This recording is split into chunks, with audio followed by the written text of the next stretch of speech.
ඊළඟට බලමු 8 වෙනි ප්‍රශ්නය. පුතේ 8 වෙනි ප්‍රශ්නය භෞතික විද්‍යාවයි ජීව විද්‍යාවයි දෙකම මිශ්‍ර වෙලා තියෙන ප්‍රශ්නයක්. බලන්නකෝ ඒකේ අරමුණු අභිමතාර්ථ මොනවද කියලා. 8 වෙනි ප්‍රශ්නේම අභිමතාර්ථ විදිහට සටහන් කරලා තියෙනවා පුතේ මෙහෙම.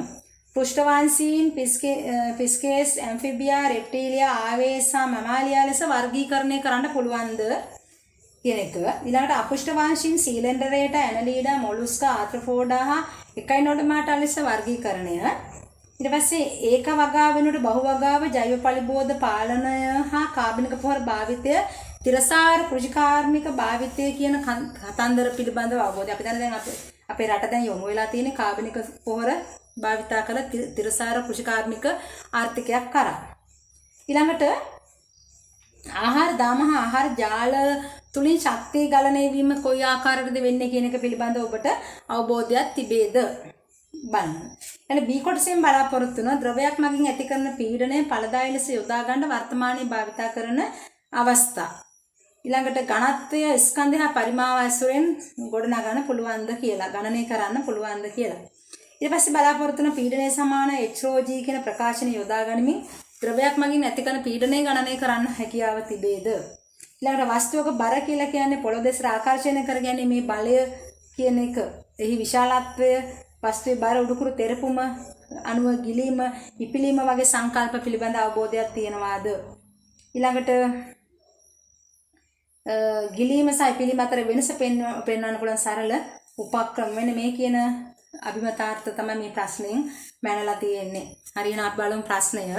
8 වෙනි ප්‍රශ්නේ ඒ කොටසින් කියනවා පුතේ ශිෂ්‍යයෙක් බණ්ඩක්කා වගාවක් ආශ්‍රිතව සිටි සත්වයන් තිදෙනෙකුද නම නොදන්නා නැති සතුන් විදිහට PQ විදිහට නම් කරාලු සතුන් නම් කරලා සත්වෙන් දෙදෙනෙකුගේද ලක්ෂණ මේ විදිහට පහත පෙන්නලා තියෙනවා. එයා හඳුනාගත්ත සතුන් එක්කෙනෙක් තමයි ගොළුබෙල්ලා, කටුස්සා, ඇටි කුකුලා. මේගොල්ලෝ අඳුනගෙන නම නොදන්නා සතුන්ගේ ලක්ෂණ ලියාගෙන තියෙන නම නොදන්නා සතුන් එක්කෙනෙක් තමයි P. මෙයා සිහින් දිග පණුවාකාර දේහයක් තියෙන දේහය සමාන කණ්ඩවලට බෙදිලා තියෙන සත්වෙයි. Q කියන සත්වයාත් අඳුරගෙන නැහැ. එයාගේ සන්ධිපාද තිබිලා තියෙනවා, පියාපත් තිබිලා තියෙනවා. ඉතින් ඔහොම තමයි එයා හඳුනගෙන තින්නේ බණ්ඩක්කා වගාවක හිටිය සතුන් 5 දෙනෙක්. එතකොට මේ ප්‍රශ්නයෙන් අහන්නේ මෙහිමයි. නිරීක්ෂණය කරන ලද සත්වයින් හා සම්බන්ධ පහත ප්‍රශ්න උත්තර පුතේ අපි මේ අහන ප්‍රශ්නේදී අපි දන්න උත්තර ලියලා හරියන්නේ නැහැ. මේ මෙතන තිබ්බ මේ සතුන් ගැන විතරයි ලියන්න ඕනේ. මොකද මේ සතුන් නිරීක්ෂණය කරලා තියෙන්නේ. ඒත් අපි වෙන සතුන් ගැන ලිව්වහම දැන් ගොඩක් වෙලාවට ළමයි කරන්නේ මේ ප්‍රශ්නෙන් අහන පෘෂ්ඨවංශීන් දෙදෙනා නම් කරන්නේ. ඒතර පෘෂ්ඨවංශීන් ගොඩාක් දන්නවා. ඔයගොල්ලෝ දන්න පෘෂ්ඨවංශියෙක් නම් කරනවා. ඒ පිළිතුර හරි. ඒනවල ප්‍රශ්නේ අහලා තියෙන්නේ මේ දීලා තියෙන අයගෙන් පෘෂ්ඨවංශීන් දන්නවද කියලානේ. අන්න එතනදී ඔයගොල්ලෝ සැලකිලිමත් වෙනවා. අපි දන්නවා වුණාට ප්‍රශ්නෙට අදාළ පිළිතුර ලියන්න ඕනේ. ගොඩාක් ළමයි කරන වරදක්. ප්‍රශ්නේ ගැන අවබෝධයක් නැහැ. පෘෂ්ඨවංශීන් දෙදෙනෙකු නම් කරන්න කියවම දන්න ඕනේ පෘෂ්ඨවංශයක නම් කරනවා. එහෙම පිළිතුරු ලියන්න බෑ. එහෙනම් බලන්න මෙතන ඉන්න දැන් මේ සතුන් 5 දෙනාගෙන් පෘෂ්ඨවංශීන් දෙදෙනා කවුද? අපි දන්නා මේගොල්ලන්ගෙන් ගොළුබෙල්ලා කියන්නේ පෘෂ්ඨවංශියෙක් නෙවෙයිනේ නේ.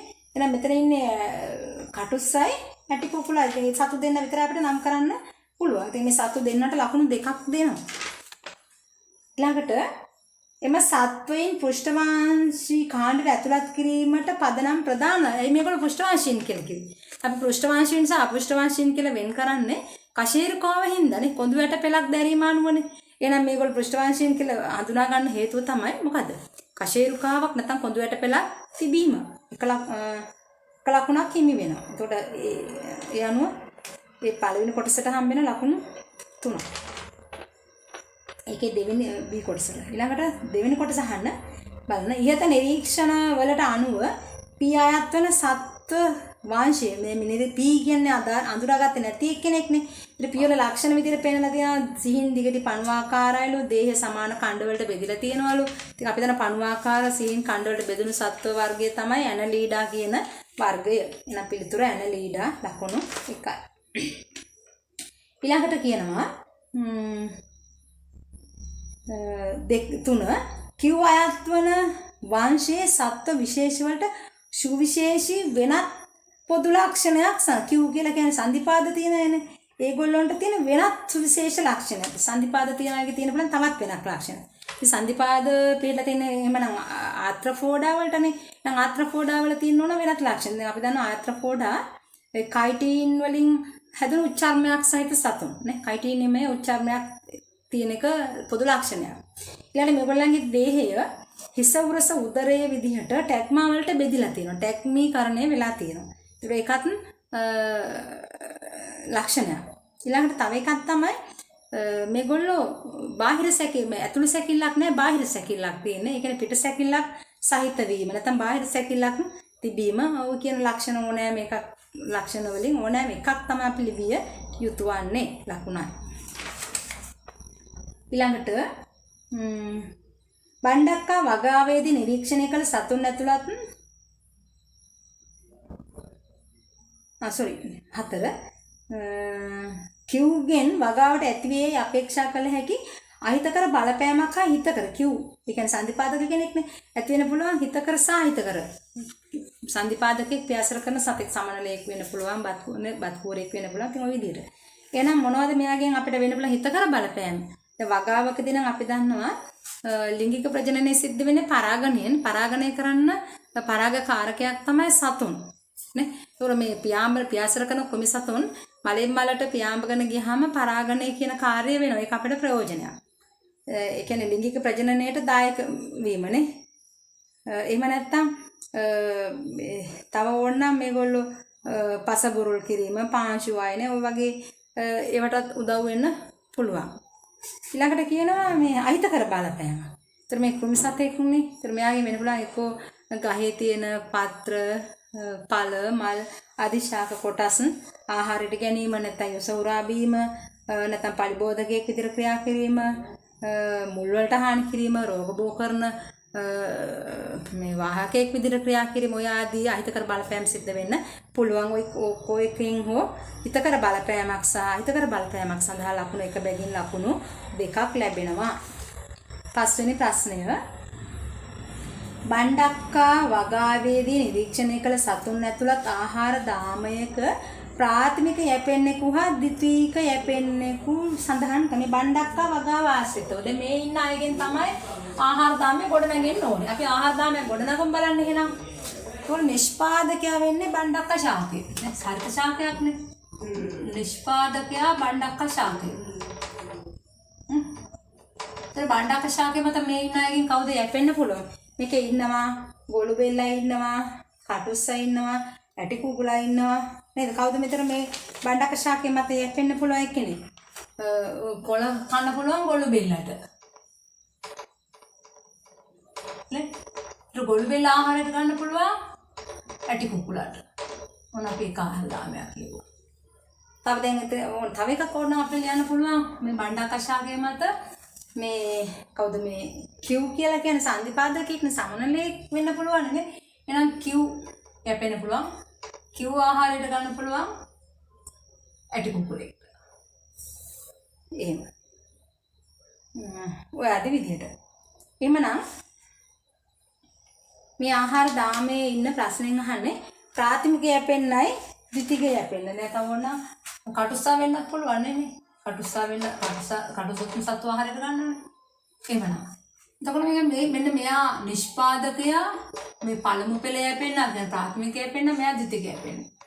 එහෙනම් මෙතන මේ අපිට මොනවද ලියන්න පුළුවන් ප්‍රාථමික යැපෙන්න වෙනුවට?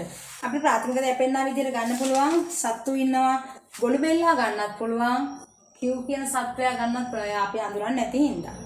ද්විතීයික යැපෙන්න විදිහට අපිට ගන්න පුළුවන් ඇටි කුකුලා ගන්න පුළුවන්, කටුස්සා ගන්න පුළුවන්. තව ඕනනම් ඉතින් PQ අරගෙන තිබුණත් ලකුණු දුන්නා. ඒ අනුව ඔබට ප්‍රාථමික යැපෙන්නට ලකුණයි ද්විතීයික යැපෙන්නට ලකුණයි ලකුණු දෙකක් හිමි වෙනවා. ඊට පස්සේ බලන්න ඊළඟ ප්‍රශ්නය. පුවත්පතක ඇටි කුකුලාගේ විද්‍යාත්මක නාමය සෙන්ටොපස් සිනෙන්සිස් ලෙස මුද්‍රණය කර තිබිනි. මුද්‍රණය කරපු ආකාරය තියෙනවා. සෙන්ටොපස් කියලා ලියනකොට කැපිටල් C වලින් පටන් ගෙන ENTROPUS කියලාම තියෙනවා. ඊට පස්සේ සිනෙන්සිස් කියලා නම් කරද්දිත් ඒක පටන් ගෙන තියෙන්නේ කැපිටල් S අකුරකින්. ඉතින් අහනවා දීපද නාමකරණ නීති වලට අනුව එහි දක්නට ලැබෙන දෝෂ දෙකක්. මොකද්ද මේ දෝෂ දෙක? දැන් අපි දන්න දීපද නාමකරණය හඳුන්වලා දුන්නේ කැරොලස් ලීනියස් විසින්. දීපද නාමකරණයේදී පටන්ගත් සම්මුති කීපයක් තිබුණා. ඒ සම්මුති වලින් එකක් තමයි නාමකරණය කරන පද දෙකකින් පළමු නාමයට කිව්වා ඝන නාමය, දෙවෙනි නාමයට කියනවා සුළු නාමය නැත්නම් විශේෂණ නාමය. එතකොට ලිවීමේ නම් කිරීමේදී ඝන නාමයේ මුල් අකුර පමණක් කැපිටල් ඉංග්‍රීසි අකුරක් ලිවිය යුතුයි. අනිත් අකුරු සියල්ලම සිම්පල් අකුරු වලින් වෙන්න ඕන. මුද්‍රණය කිරීමේදී ඇල අකුරු භාවිතා කරන්න ඕන. නැත්නම් ඉටලික් විදිහට ලියන්න ඕන. අතෙන් ලියනවා නම් යටින් ඉරක් ඇඳලා තියෙන මුද්‍රණය කරනවා නම් ඇල අකුරු භාවිතා කරන්න ඕන. අතෙන් ලියනවනම් යටින් ඉරක් ඇඳලා තියෙන්න ඕනේ. දැන් මේක තියෙන්නේ මුද්‍රණය කරපු එකක්නේ. ඊළඟ මුද්‍රණය කරපු එකේ දෝෂත් එක්ක තමයි අපි සම්බන්ධ කරන්නේ. බලන්න. මේකේ දෝෂයක් සෙන්ටෝපස් කියන එකත් කැපිටල් අකුරකින් පටන්ගෙන තියෙන්නේ. සිනෙන්සිස් කියන එකත් කැපිටල් අකුරකින්. එහෙම වෙන්න බෑනේ. එන එක දෝෂයක් තමයි විශේෂණ පදේවත් සුළු නාමයත් කැපිටල් අකුරකින් ආරම්භ වීම. ඒක වැරද්දා. ඊළඟට මේක මුද්‍රණය කරලා තියෙන මුද්‍රණය කරනවා නම් ඇල අකුරු භාවිතා කරලා තියෙන්න ඕනේ. ඉටලික්ස් භාවිතා කරලා තියෙන්න ඕනේ. එහෙම දෙයක් වෙලා නැහැ. ඒ කියන්නේ ඇල අකුරු භාවිතා නොකිරීම, සාමාන්‍ය අකුරින් මුද්‍රණය වී තිබීම. විදිහට දෝෂ දෙක අපිට හඳුනා ගන්න පුළුවන්. right. ඊට පස්සේ B දෙමහල් නිවසක වහලේ මත සිලින්ඩරාකාර ජල ටැංකියක් තියලා තියෙනවලු. රූපේ පෙන්නලා තියෙනවා. පළවෙනි ප්‍රශ්නයෙන් අහනවා නිවසේ ඉහළ මහලේ සහ පහළ මහලේ ඇති එක හා සමාන ජල කරාම දෙකක් එකවර සම්පූර්ණයෙන්ම විවෘත කර ඇති අවස්ථාවක් සලකන්නලු. එකකින් අහනවා වඩා වේගෙන් ජලය පිට වෙන්නේ මොන මහලේ තියෙන ජල කරාමයෙන්ද කියලා. කුමන මහලේ ඇති ජල කරාමයෙන්ද? බලන්නකො මොකෙන්ද වැඩියෙන්ම ජලය පිට වෙන්නේ? දැන් මේ විදිහට හිතන්නකොනේ. ඔන්න ඉහළ මහලේ පහළ දෙකටම ජලය ලැබෙනවා. ඉහළ මහලේ තියෙනවා ජල කරාමයක්, පහළ මහලේ තියෙනවා ජල කරාමයක්. දැන් මෙන්න මේ කියලා. මෙන්න මහල් දෙක කියලා. මෙතන එක ජල කරාමයක් තියෙනවා. මෙතන තව ජල කරාමයක්. දැන් වතුර එන්නේ මේ උඩ තියෙන ටැංකියේ. තමයි වතුර එන්නේ. ඔය විදිහට. මේ වතුර එන්නේ ඔම්මනේ පෙන්නලා තියෙන්නේ. එතකොට මේ වතුරෙන් දැන් මේ ටැංකිය පිරෙනවා. ඊට වතුරෙන් මේ කරාමෙන් පිට වෙනවා, මේ කරාමෙන් පිට වෙනවා. දැන් උඩනේ වතුර තියෙන්නේ. එහෙනම් කොයිකද වැඩි වේගයෙන් වතුර පිට වෙන්නේ? දැන් අපිට වතුර තියෙන මේ මට්ටමේ නම් මේ කරාමයට තියෙන ජල කඳේ උස මේ උස. මේ කරාමයට තියෙන ජල කඳේ උස මේ සම්පූර්ණ උස නේ. දැන් උස වැඩි නම් පීඩනය වැඩිනේ නේ. ඒතර වැඩි පීඩනයකින් වතුර පිට වෙන්නේ මොන කරාමේද? පහළ මහලේ තියෙන කරාමෙන්. පැහැදිලිනේ? එහෙම ඇයි වෙන්නේ කියලා. මේ කරාමයට තියෙන උස මේ උස, මේ කරාමයට තියෙන උස මේ උස. එතකොට වැඩි උසක් තියෙන එකෙන් තමයි වැඩි වේගයකින් ජලය පිට වෙලා යන්නේ. දැන් පිළිතුර වෙන්න ඕන පහළ මහලේ ඇති ජල කරාමයේ ඒකට ලකුණු 1යි. ඊට පස්සේ පුතේ ඒකේ අහනවා B කොටස ඔබේ පිළිතුරට හේතුව දක්වන්න. මොකක්ද එහෙනම් හේතුව? මේ ඉහළ මහලේ ඇති ජල කරාමයට ජල ටැංකියේ ඉඳලා තියෙන උසට වඩා පහළ කරාමයේ ඇති ජල කරාමයට ජල ටැංකියෙන් තියෙන උස වැඩි. උස වැඩි වෙන විට ඒ කියන්නේ P කියලා කියන්නේ අපි පීඩනය කියලා කියන්නේ HρG නේ.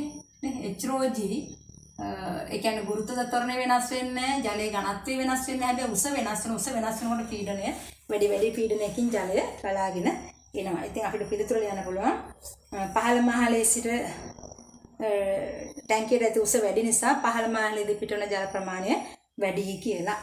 එතකොට ලකුණක් හිමි වෙනවා. ඊළඟට මේකේ අහනවා ඊළඟ කොටස 2 ටැංකිය ඇතුළත හරස්කඩ වර්ගඵලය වර්ග මීටර 1යිලු උසත් මීටර 1යිලු. ඊළඟට වරණ ඇතුළේ දීලා තියෙන ජලයේ ඝනත්වය ඝන මීටරයට කිලෝග්‍රෑම් 1000ක්ද ගුරුත්වද ත්වරණය තත්පර වර්ගයට මීටර 10ක්ද වේ කියලා.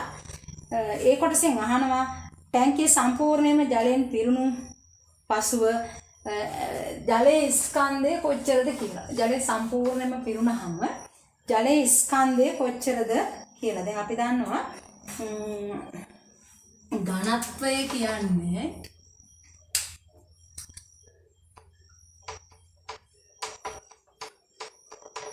ස්කන්ධයේ බෙදීම පරිමාව කියන එක අපි දන්නවනේ නේ.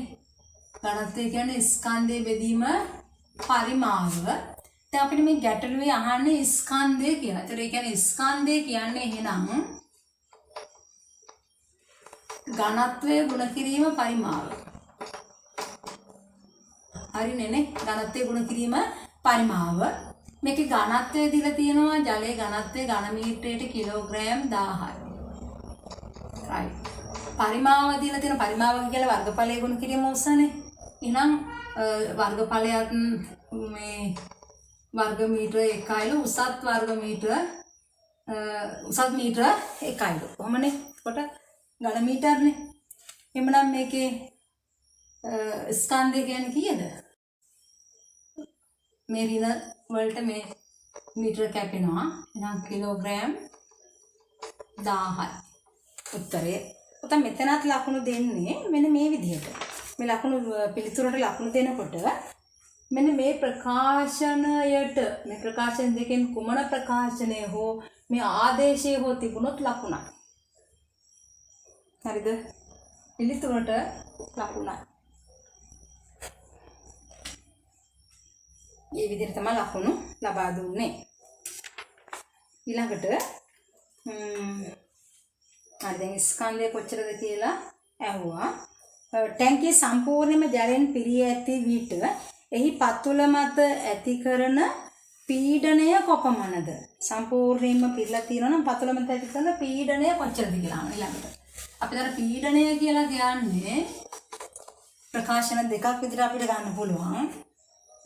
පීඩනය සමානයි බලය බෙදීම වර්ගඵලය කියලා එක ප්‍රකාශනයක් අපි දන්නවා. ඒ වගේ ද්‍රවයක පීඩනය අපි දන්නවා. ද්‍රවයක පීඩනය සමානද HρG නැත්නම් HDG විදිහට. ඒ කියන්නේ ද්‍රව කන්දේ උස ද්‍රවයේ ඝනත්වය ගුරුත්වද ත්වරණය. ඉතින් එහෙනම් මෙතන පීඩනය අපිට හොයාගන්න ක්‍රම දෙකටම හොයාගන්න පුළුවන්. H කියලා කියන්නේ අපි දන්න ද්‍රව කන්දේ උස මීටර 1යි කියලා තියෙනවා. ඝනත්වය දීලා තියෙනවා ඝන මීටරයට කිලෝග්‍රෑම් 1000යි කියලා. ගුරුත්වද ත්වරණය දීලා තියෙනවා තත්පර වර්ගයට මීටර 10යි කියලා. එමනම් බලන්න උත්තරේ කීයක් වෙනවද?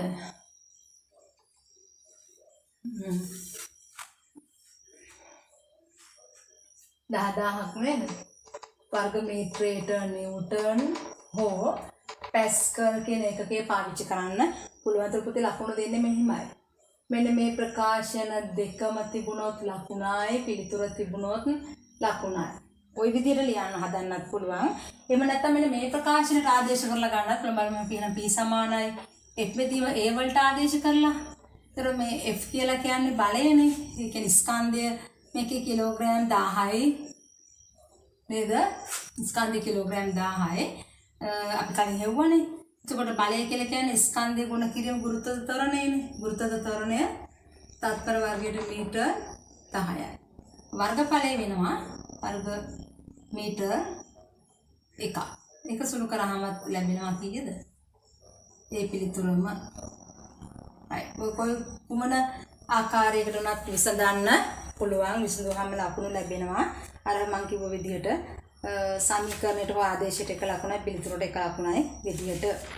හරි ඊළඟට බලන්න ඊළඟ කොටස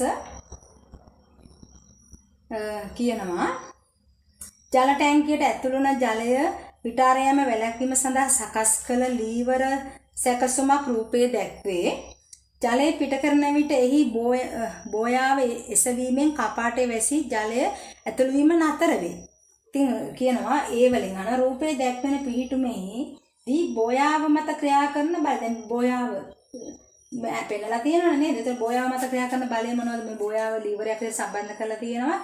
විවර්තනය කරපු ලක්ෂයකට සම්බන්ධ කරපු දණ්ඩ කිනුයි නේ ලීවර දණ්ඩකුයිනේ බෝයාවයි. බෝයාව මත ක්‍රියා කරන බලයන් විතර අපිට පෙන්වන්න පුළුවන් එකක් තමයි බෝයාවි බර. එහෙම නැත්නම් ගුරුත්වාකර්ෂණ බලය කියන බලය ලකුණයි. ඊට පස්සේ කියනවා B වලින් ජල මට්ටම ඉහළ ගොස් බෝයාව ජලයෙන් වැසීම ආරම්භ වන අවස්ථාවේ සිට බෝයාව මත ක්‍රියා කරන අමතර බලය. දැන් ටැංකිය වතුරෙන් පිරුණා නම් බෝයාව මත ක්‍රියා කරන වෙන බලය මොකද්ද? දැන් මේක මේ හිස් වාතය තුල තියෙනකොටනේ බෝයාවි බර ක්‍රියාත්මක වෙන්නේ. ඒත් මේක ජලයෙන් පිරුණාම මේක මත ක්‍රියා කරනවා ජලයේ උඩුකුරු තෙරපුම නේ. එහෙනම් අමතර බලය තමයි මොකද්ද? ජලය මගින් නැති කරන උඩුකුරු තෙරපුම. C කොටසෙන් අහනවා ජලය පිටාර යාම වැළැක්වීමට අමතරව මෙම ලීවර සැකසුම් මගින් අත්වන වෙනත් වාසියක් සඳහන් කරන්න. මේ ජලය පිටාර යාම වැළැක්වීමට අමතරව මේ ලීවරයෙන් ලැබෙන වෙනත් වාසිය මොනවද? ඉතින් හැම වෙලෙම ටැංකියේ එකම ජල මට්ටමක් පිරලා තියෙනවනේ නේ. එතකොට පරිභෝජනය කරනකොට අඩු වෙනකොට අඩු කරනකොට ටැංකිය නැවත වතාවක් පිරෙනවා. ඒක වාසියක්. එතකොට ඒ ටැංකියෙන් වතුර හැම වෙලෙම පහළට එන්නේ එකම පීඩනයකින්. මොකද එකයිනේ. එකම පීඩනයකින් ජලය ගලා පවත්ව එකම පීඩනයකින් ජලය පල්ලෙහාට පවත්ව ගන්න පුළුවන්. නියත පීඩනයක් තියාගන්න. ඒ වගේම තමයි ජලය අපතේම වළක්ව ගන්නත් පුළුවන්. ඒක ආර්ථික වාසියක්. මේ වතුර බිල බලපෑමක් ඇති කරන්න පුළුවන්. ඉතින් ඔය විදිහට ඔය තව අපේ කාලේ ඉතිරි වෙන වතුර පිරලාද නැද්ද වහන්න ඕනේද කියන කාරණේ සඳහා යන්න ඕනි කරන්නේ නැහැ. ඒ වගේ ජල බිල අඩු වෙනවා වගේ ඒවටත් ලකුණු දුන්නා. ඉතින් කොයි විදිහට වුණත් පොතේ මේ ඕනෑම කාරණයකට එක ලකුණක් තමයි ලබා දුන්නේ. ඔය අපි කතා කළේ 8 වෙනි ප්‍රශ්නය. එතකොට මේ අපිට තව එක ප්‍රශ්නයක් ඉතිරිනේ. ප්‍රශ්න 9ක් තියෙනවානේ. අපි බලමු ඊළඟට 9 වෙනි ප්‍රශ්නය. බලන්න 9 වෙනි ප්‍රශ්නයෙන් බලාපොරොත්තු වන අභිමතාර්ථ පොතේ 9 වෙනි ප්‍රශ්නය භෞතික විද්‍යාව රසායන විද්‍යාව දෙකම අඩංගු ප්‍රශ්නයක්. මේකෙන් කියනවා මේ සිංක් කොපර් සහ තනුක සල්ෆියුරික් ආම්ලය භාවිත කර විද්‍යුත් රසායනික කෝෂ හදනවලු. ඔක්සිකරණය සිදුවන ඉලෙක්ට්‍රෝඩයේ ඇනෝඩය ලෙස හඳුන්වනවා. ඒක අහන්න බලනවා. ඊළඟට සිංක් කොපර් වැනි සරල විද්‍යුත් රසායනික කෝෂවල ඇනෝඩ සහ කැතෝඩ සමස්ත ප්‍රතික්‍රියාව පිළිබඳව අවබෝධය. සරල ඊළඟට විද්‍යුත් විච්ඡේදන ක්‍රියාවලියක ඇනෝඩය සහ කැතෝඩය හඳුනා ගැනීම. ඊළඟට සෝඩියම් ක්ලෝරයිඩ් ද්‍රාවණයක ආම්ලීකృత ජලය සහ කොපර් සල්ෆේට් ද්‍රාවණය සම්බන්ධ විද්‍යුත් විච්ඡේදනයක් ආදර්ශනය කරලාද කියලා. ඔක්සිකරණය සිදුවන ඉලෙක්ට්‍රෝඩ ඇනෝඩ ලෙස අර්ථකථනය කරන්න පුළුවන්ද කියන අභිමතාර්ථ. B කොටසෙන් බලාපොරොත්තු වෙනවා අවකර අධිකර පරිණාමක පිළිබඳව අවස්ථා. උදාහරණ අවකර අධිකර පරිණාමක ව්‍යුහය ක්‍රියාව පරිණාමක හා සම්බන්ධ සරල ගැටලු ප්‍රතිවර්ත ධාරා ජනකයක ප්‍රේරිත විදුලිකාමක බලයක් කාලයත් එක්ක විචලනය වෙන එක ප්‍රස්ථාරගත කරන්න පුළුවන්ද? අර්ධ තරංග ඍජුකරණය සහ පූර්ණ තරංග ඍජුකරණය සහ සුමටනය කියන කාර්යයන් පිළිබඳ අවබෝධයක් තියෙනවාද කියන එක.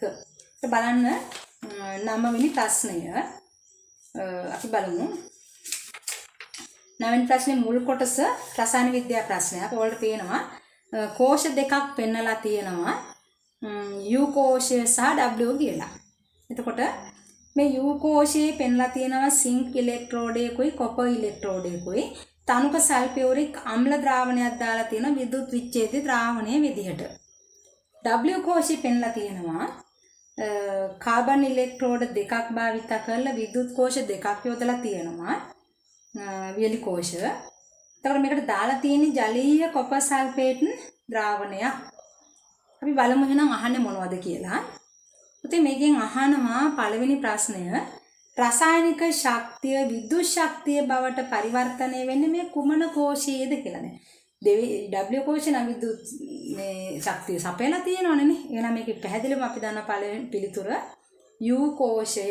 U කියන කෝෂය තමයි අපිට පිළිතුරු විදිහට ලියන්න පුළුවන් විද්‍යුත් රසායනික කෝෂය.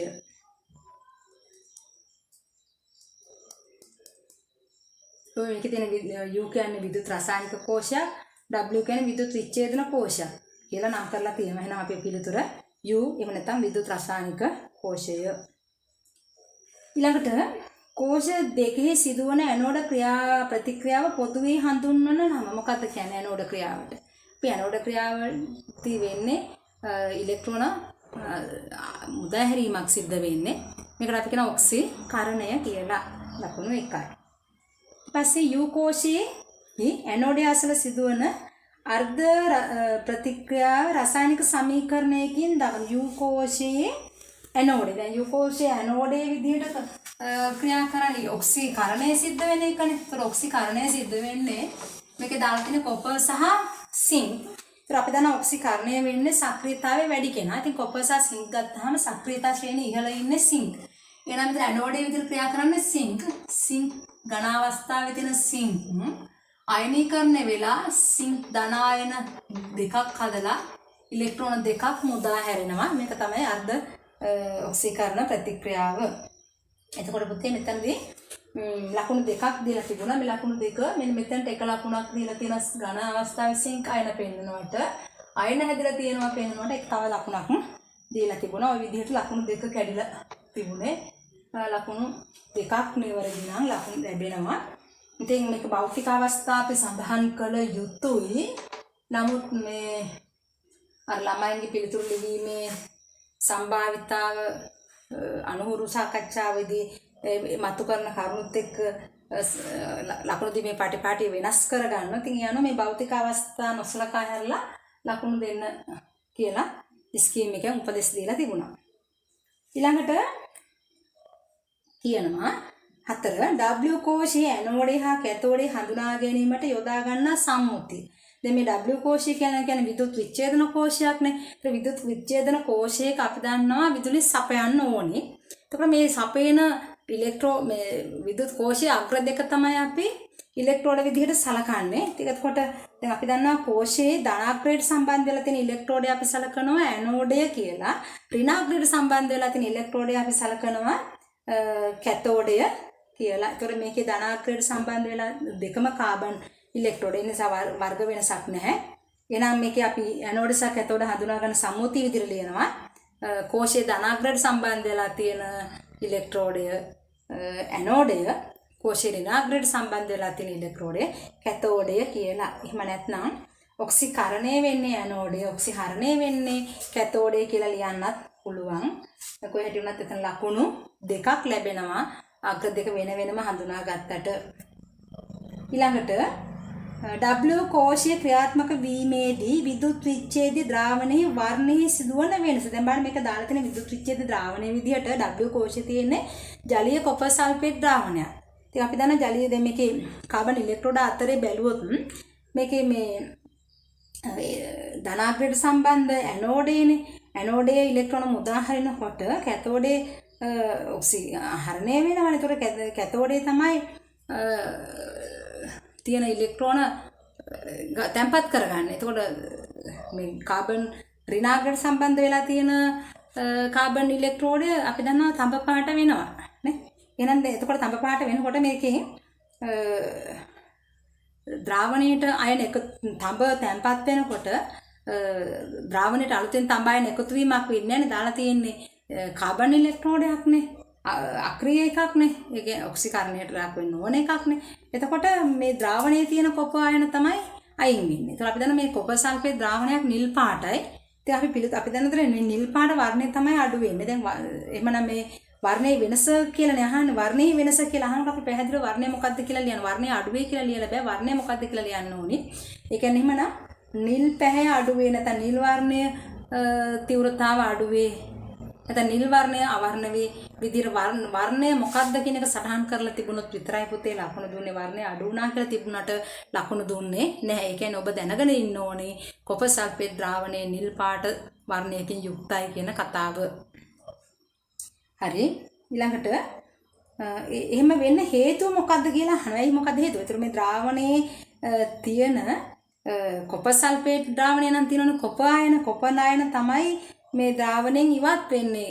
කාබන් ඉලෙක්ට්‍රෝඩය තුළ තැම්පත් වෙන්නේ නේ. එතකොට ද්‍රාවණයට කොපර් ආයන ආපහු ලැබෙන්නේ නැහනේ. ඉතින් ඒ හින්දා තමයි වර්ණය අඩු වෙන්නේ. ඉතින් එහෙනම් අපි පිළිතුරු ගොනු කරන්න ඕන ද්‍රාවණයේ තියෙන කොපර් ආයන ඉවත් වීම නැත්නම් අඩු වීම, එහෙම නැත්නම් කාබන් ඉලෙක්ට්‍රෝඩය මත තැම්පත් වීම කියන නිසා ආයන ද්‍රාවණයෙන් ඉවත් වෙනවා නිසා තමයි අර වර්ණය අඩු වෙන්නේ කියන කතාව. එතකොට එතන පුතේ ලකුණු ලැබිලා තියෙනවා එකක්. ද්‍රාවණයේ තියෙන කොපර් ආයන ඉවත් වීම නැත්නම් අඩු වීම කියන කතාවට.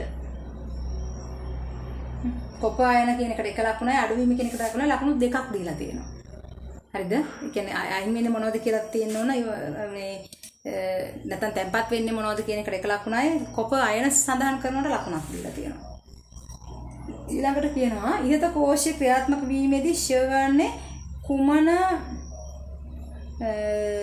ඉලෙක්ට්‍රෝඩ යද මේ කෝෂ ක්‍රියාත්මක වෙද්දී ෂේ වෙන්නේ මොන ඉලෙක්ට්‍රෝඩද කියලා. ඉතින් මේකේ දැන් කාබන් ඉලෙක්ට්‍රෝඩ නම් ෂේ වෙන්නේ නැහැනේ. ඒතකොට කොපර් ඉලෙක්ට්‍රෝඩය සහ සිංක් ඉලෙක්ට්‍රෝඩය බැලුවාම සිංක් සක්‍රියතාවයෙන් වැඩිනේ. ඒතකොට ෂේ වෙන්නේ සක්‍රියතාව වැඩි කෙනා. එහෙනම් සිංක් ඉලෙක්ට්‍රෝඩය තමයි ෂේ වෙන්නේ. ලකුණක් හම්බ වෙනවා. ඊට පස්සේ බලන්න B කොටස. B කොටසේ තියෙන පොතේ නිවසේ භාවිතා කරන එක්තරා ඉලෙක්ට්‍රොනික උපකරණයක් ක්‍රියාත්මක කිරීම සඳහා නිවසට සැපෙන විදුලිය අඩු වෝල්ටීයතාවයකින් යුත් සරල ධාරා විදුලි සැපයුමක් බවට පත් කර ගත යුතුය. ඒ සඳහා පහත දැක්වෙන කොටස් සහිත සැකසුමක් යොදාගෙන මෙතන පෙන්නලා තියෙනවා ඔයාලට රූප සටහනේ වෝල්ට් 241 ප්‍රත්‍යාවර්තක වෝල්ටීයතාවයක් සපයන පරිණාමකයකට. එතකොට මේ පරිණාමකයෙන් යන්නේ වෝල්ට් 12ක ප්‍රත්‍යාවර්තක ධාරාවක් නේ සපයන්නේ 240ක එකක් පරිණාමකයෙන් එළියට යන්නේ වෝල්ට් 12ක එකක්. ඒක යනවා පූර්ණ තරංග ඍජුකාරකයක් ඔස්සේ.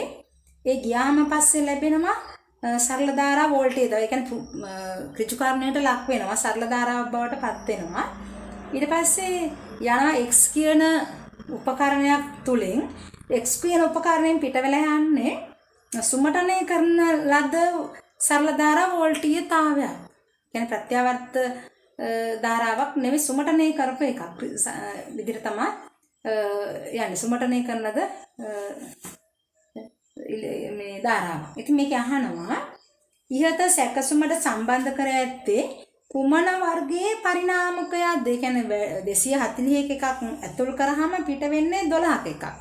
එහෙනම් අවකර පරිණාමකයක් right ලකුණයි.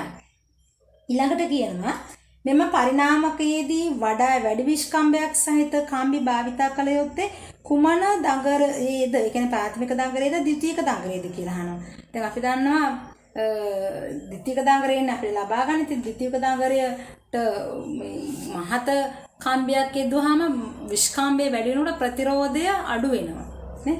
ඒතකොට මේ ප්‍රතිරෝධය අඩු කරගත්තොත් නේ වැඩි ධාරාවක් ගමන් කරව ගන්න පුළුවන්. ප්‍රතිරෝධය වැඩි වුණොත් රත් වෙනවා.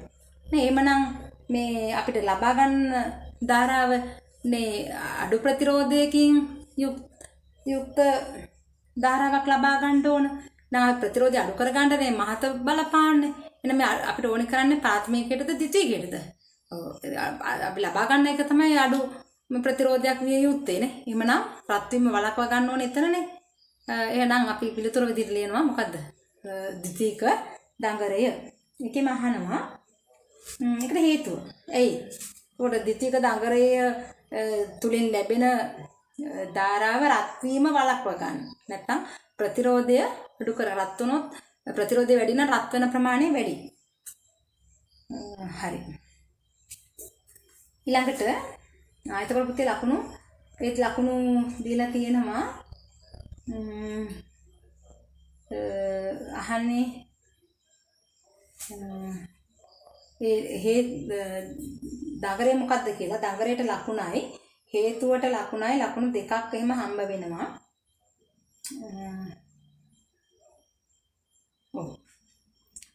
ඊළඟට ඒ කියන්නේ අවකර පරිණාමයකට එකයි ද්විතීයික දඟරය කියන එකට එකයි ප්‍රතිරෝධය අඩු කර ගැනීම කියන එකට ලකුණයි. ඒ ප්‍රශ්නෙට ලකුණු කොටසේ පළවෙනි ප්‍රශ්නෙට ලකුණු 3යි. හොඳද? ඊළඟට අහනවා මේ දෙක ඉහත පරිණාමකයේ ප්‍රාථමික දඟරයේ පොටවල් ගණන 1800කි ද්විතීයික දඟරයේ තිබිය යුතු පොටවල් ගණන කොපමණද? අපි දන්නා මේ ප්‍රාථමික දඟරය සහ ද්විතීයික දඟරය අතර පොටවල් අතර සම්බන්ධතාවයක් තියෙනවා. ප්‍රාථමික දඟරයේ තියෙන වෝල්ටීයතාව ප්‍රාථමික දඟරයේ වෝල්ටීයතාව ද්විතීයික දඟරයේ වෝල්ටීයතාවට දක්වන අනුපාතය ප්‍රාථමික දඟරයේ පොටවල් ගණනයි ද්විතීයික දඟරයේ පොටවල් ගණනටයි සමානයි කියලා මේ විදිහට. ඒ කියන්නේ V කියන්නේ වෝල්ටීයතාව ප්‍රාථමික දඟරයේ වෝල්ටීයතාව ද්විතීක දංගරයේ වෝල්ටීයතාවට දක්වන අනුපාතය ප්‍රාථමික දංගරයේ පොටවල් ගණන ද්විතීක දංගරයේ පොටවල් දක්වන අනුපාතයට සමානයි. එවනම් මේකේ VP ඒ කියන්නේ ප්‍රාථමික දංගරයේ වෝල්ට් 240යි ද්විතීක දංගරයේ ප්‍රධානය මේක ප්‍රතිදානය මේක ප්‍රතිදානය එතකොට වෝල්ට් 12යි ප්‍රාථමික දංගරයේ තියෙනවලු පොටවල් 1800ක් ද්විතීක දංගරයේ පොටවල් කොච්චරද තමයි අහන්නේ. දන්නේ. දැන් අපි දන්න මේක හොයාගන්න පුළුවන් හරස් ගුණිතයෙන් ලබා ගත්තොත් මේ විදිහට මේකනේ ඕනි කරන්නේ නේ. එතකොට මේකන සමාන වෙනවා 1800යි 12 බෙදීම 240. සුළු කරන්න බෑනේ. ඒක සුළු කරන්න කීයද ලැබෙන්නේ? 90. ඒ කියන්නේ එවන ද්විතීක දංගරයේ තිබිච්ච පොටවල් ගණන 90යි. පැහැදිලි නේ? ද්විතීක දංගරයේ තියෙන පොටවල් ගණන 90යි. ඊළඟට තුන්වෙනි ප්‍රශ්නය පරිණාමකයෙන් ලබා දෙන වෝල්ට් 12ක ප්‍රත්‍යාවර්තක වෝල්ටීයතාවය කාලය සමග විචලනය වන අයුරු. ප්‍රත්‍යාවර්තක ධාරාව කාලයත් එක්ක විචලනය වෙන්නේ කොහොමද කියලා අහනවා. අපි දන්න ප්‍රත්‍යාවර්තක ධාරාවක් ගත්තොත් මේ වෝල්ටීයතාවයක් අපි මේ වෝල්ටීයතාව කියලා මේක කාලය නම් ඔය දෙපැත්තටම සිද්ධ වෙන ප්‍රත්‍යාවර්තක එහෙනම් මේක මේ විදිහට නේ අඩු වැඩි වීම සිද්ධ වෙනවා. ඉහළ යනවා පහළ යනවා නේ. එතකොට මේක තමයි හැඩය. එතකොට මේකෙදි මේ කාලය අපි t කියලා දැක්වුවොත් විභවාන්තරේ v කියලා දක්වලා තියෙනවට අක්ෂ නම් කරලා තියෙනවට ලකුණයි හැඩයට ලකුණයි විදිහට ලකුණු දෙකක් දෙනවා.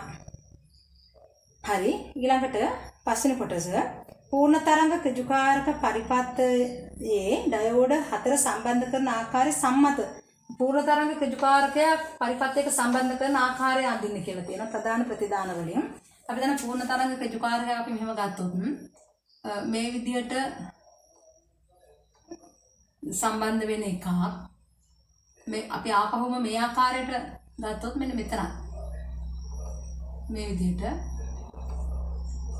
මෙතනත් එන්නේ මේක මේ ආකාරයට මෙතනත් යන්නේ මේ ආකාරයට. දැන් අපි හිතමු මේ මෙන්න මේ විදිහට සම්බන්ධ කරලා තිබුණා ඒක දැන් මෙතන